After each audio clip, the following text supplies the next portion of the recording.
ओम शांति। 4 अक्टूबर की बाबा की मुरली। मीठे बच्चे, निश्चय करो कि हम आत्मा हैं, यह हमारा शरीर है। इसमें साक्षात्कार की कोई बात नहीं। आत्मा का साक्षात्कार भी हो तो समझ नहीं सकेंगे। प्रश्न, बाप की किस श्रीमत पर चलने से गर्भ जेल की सजाओं से छूट सकते हैं? उत्तर, बाप की श्रीमत है, बच्चे नष्ट मोह बनो। एक बाप, दूसरा न कोई। तुम सिर्फ मुझे याद करो और कोई भी पाप कर्म न करो तो गर्भ जेल की सजाओं से छूट जाएंगे। यहाँ तुम जन्म जन्मांतर जेल बर्ड बनते आए, अब बाप आए हैं उन सजाओं से बचाने। सतयुग में गर्भ जेल होता नहीं। ओम शांति। रूहानी बाप रूहानी बच्चों को समझाते हैं आत्मा क्या है और उनका बाप परमात्मा कौन है। इसे फिर से समझाते हैं क्योंकि यह तो है पतित दुनिया। पतित हमेशा बेसमझ होते हैं, पावन दुनिया समझदार होती है। भारत पावन दुनिया अर्थात देवी देवताओं का राज्य था, इन लक्ष्मी नारायण का राज्य था। बड़े धनवान सुखी थे, परंतु भारतवासी इन बातों को समझते नहीं। बाप परमपिता अथवा रचयिता को ही नहीं जानते।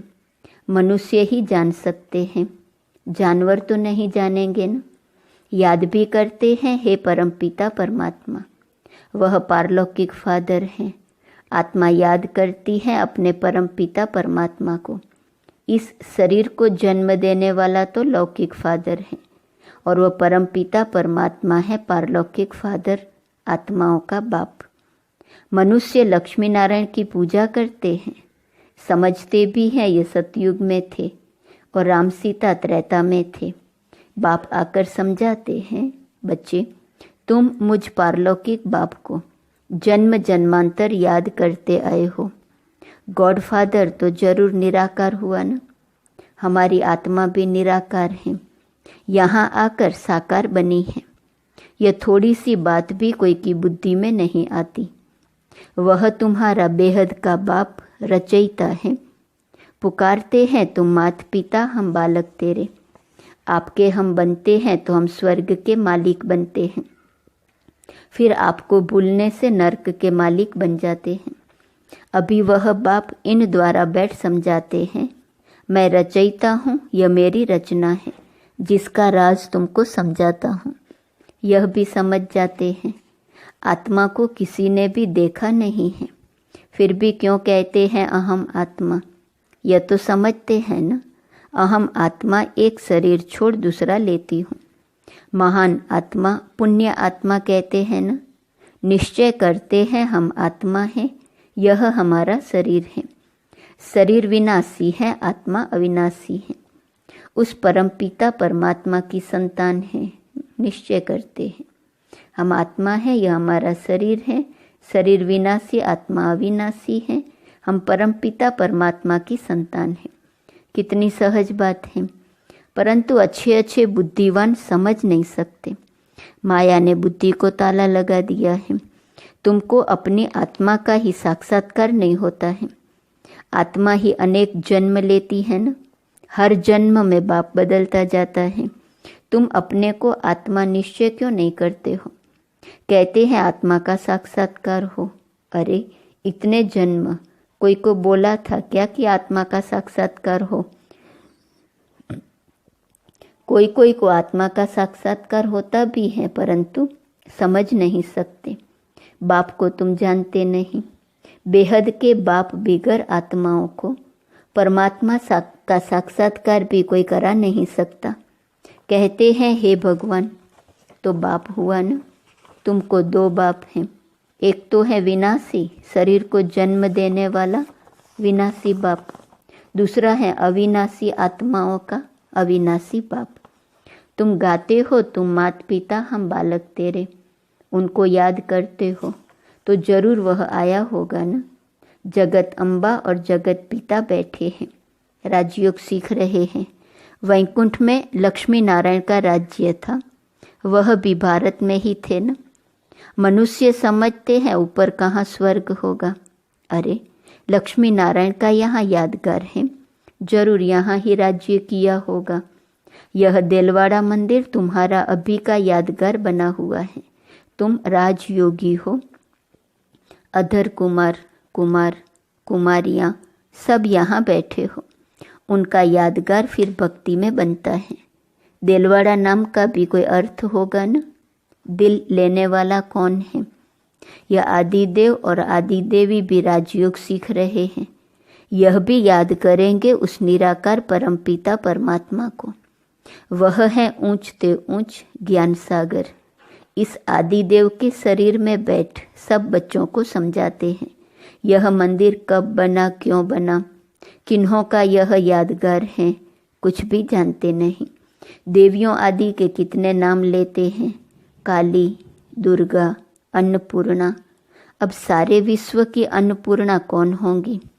कौन सी देवियां अन्न की पूर्ति करती हैं तुम जानते हो? भारत स्वर्ग था, वहाँ तो अथाह वैभव रहते हैं। जबकि अभी ही 80-90 वर्ष पहले 10-12 आने मन अनाज मिलता था, तो उससे पहले कितनी सस्ताई होंगी। सतयुग में तो अनाज आदि बहुत सस्ता अच्छा होता है, परंतु यह भी कोई समझते नहीं। बाप आकर तुम आत्माओं को पढ़ाते हैं। आत्मा इन कर्मेंद्रियों से सुनती है। आत्मा को यह आंखें मिली हैं देखने के लिए, कान मिले हैं सुनने के लिए। बाप कहते हैं मैं निराकार भी इस शरीर का आधार लेता हूँ। मुझे सदैव शिव ही कहते हैं। मनुष्यों ने बहुत नाम रखे हैं, रुद्र, शिव, सोमनाथ, परंतु मेरा एक ही नाम शिव है। शिवाय नमः। भक्त भगवान को याद करते आए हैं। उनको 2500 वर्ष हुए हैं। भक्ति मार्ग में पहले अव्यभिचारी भक्ति थी, अभी तो तुमने ठिक्कर भीतर में डाल दिया है। अभी इस भक्ति का अंत है। सबको वापिस ले जाने मैं आया हूँ।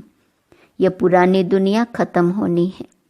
बॉम्ब्स बने हुए हैं तो कितने में सब खलास हो जाएंगे। सतयुग में कितने थोड़े, सिर्फ 9 लाख होंगे, बाकी इतने सब कहाँ जाएंगे।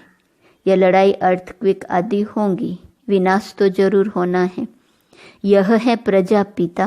कितने ब्रह्मा कुमार कुमारियां हैं। ब्रह्मा का बाप कौन है? निराकार शिव। हम उनके पोतरे पोतरियां हैं। शिव बाबा से हम वर्षा लेते हैं, तो उनको ही याद करना है।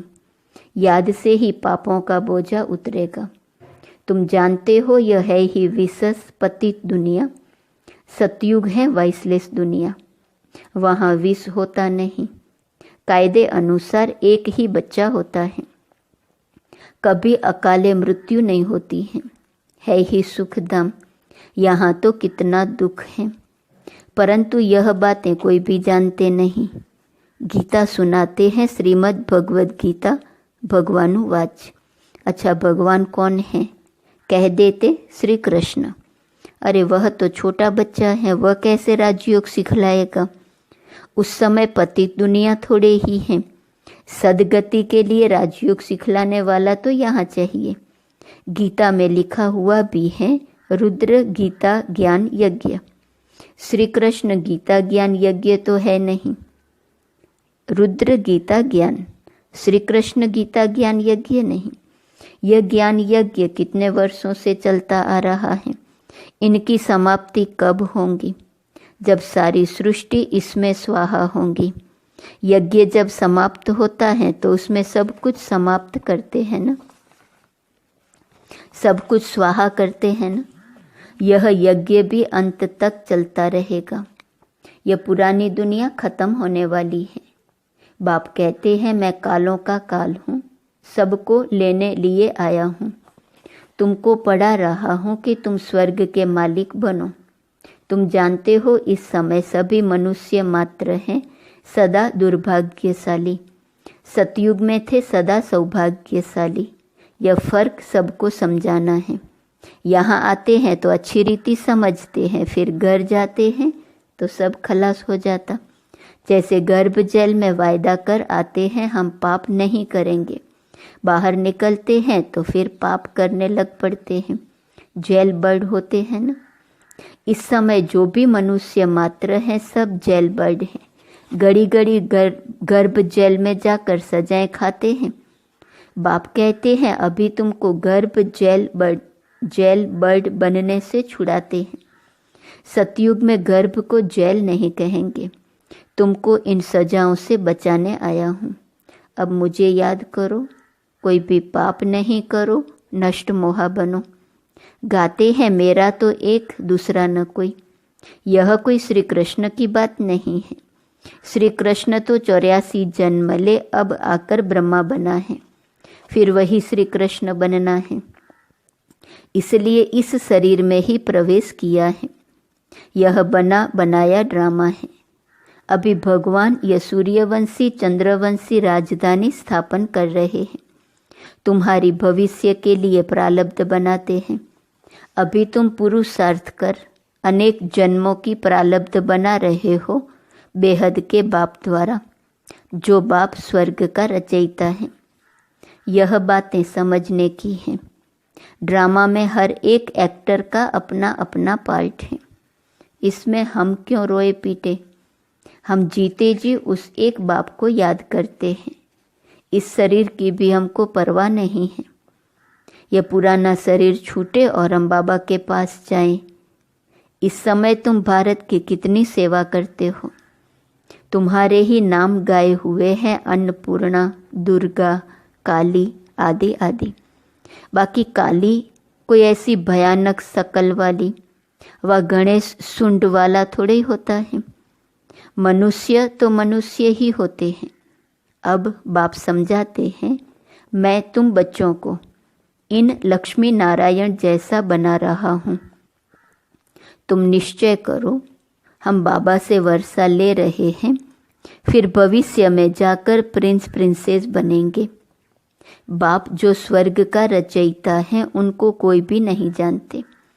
जगदम्बा को भी भूल गए हैं। जिसका मंदिर बना हुआ है अभी वह चैतन्य में बैठे हैं। कलयुग के बाद फिर सतयुग होना है। विनाश के लिए मनुष्य पूछते हैं, अरे पहले तुम पढ़कर होशियार तो हो जाओ। महाभारत लड़ाई तो बरोबर हुई थी, जिसके बाद ही स्वर्ग के द्वार खुले थे। तो अब इन माताओं द्वारा स्वर्ग के द्वार खुल रहे हैं।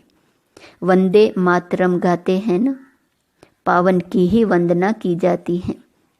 माताएं दो प्रकार की हैं, एक है जिस्मानी सोशल वर्कर, दूसरी है रूहानी सोशल वर्कर। तुम्हारी है यह रूहानी यात्रा। तुम जानते हो हम यह शरीर छोड़ वापस जाने वाले हैं। भगवान उवाच मन मना भव। मुझ अपने बाप को याद करो। श्री कृष्ण बच्चा तो ऐसे नहीं कहेंगे ना, उनको तो अपना बाप है। मन मना भव का अर्थ कोई भी नहीं जानते। यह तो बाप कहते हैं मुझे याद करो तो विकर्म विनाश होंगे और उड़ने के पंख मिल जाएंगे। अभी तुम पत्थर बुद्धि से पारस बुद्धि बनते हो। रचता बाप तो सबका एक ही है। आदि देव और आदि देवी के मंदिर भी हैं। तुम उनके बच्चे यहाँ राजयोग सीख रहे हो। यहाँ ही तुमने तपस्या की थी। तुम्हारा यादगार सामने खड़ा है। लक्ष्मी नारायण आदि को राजाई कैसे मिली, उनका यह मंदिर है। तुम हो राज ऋषि। राजाई प्राप्त करने व भारत का फिर से राज्य भाग्य पाने के लिए तुम पुरुषार्थ कर रहे हो।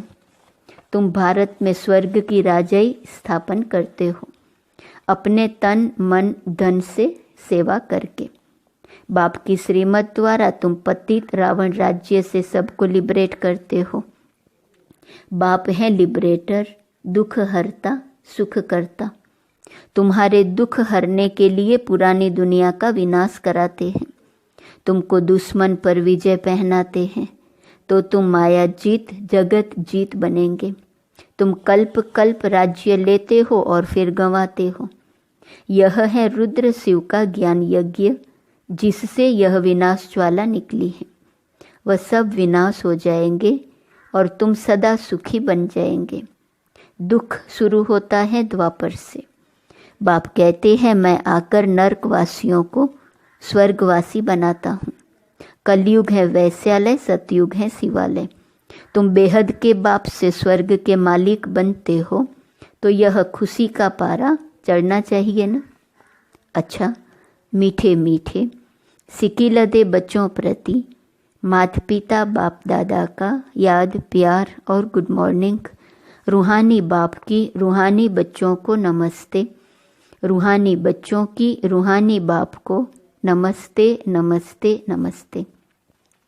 धारणा के लिए मुख्य सार, पहली पॉइंट, जीते जी बाप को याद कर वर्षे का अधिकार लेना है। किसी भी बात की परवाह नहीं करनी है। दूसरी पॉइंट, श्रीमत पर अपने तन मन धन से भारत को स्वर्ग बनाने की सेवा करनी है और सबको रावण से लिबरेट होने की युक्ति बतानी है। वरदान, योग ज्वाला द्वारा विश्व के किचड़े को भस्म करने वाले विश्व परिवर्तक भव। योग ज्वाला अर्थात श्रेष्ठ संकल्पों की शक्ति व लगन के अग्नि द्वारा ही अपवित्रता रूपी किचड़े को भस्म कर सकते हो। जैसे देवियों के यादगार में दिखाते हैं कि ज्वाला से आसुरी शक्तियों को खत्म कर दिया। यह यादगार अभी का है। तो पहले ज्वाला रूप बन आसुरी संस्कार, स्वभाव सब कुछ भस्म कर संपूर्ण पावन बनो। तब योग और पवित्रता की ज्वाला से विश्व के किचड़े को भस्म कर विश्व परिवर्तन के निमित्त बनेंगे। स्लोगन, आज्ञाकारी वह है जो मनमत परमत से मुक्त रह सदा श्रीमत पर चलता है।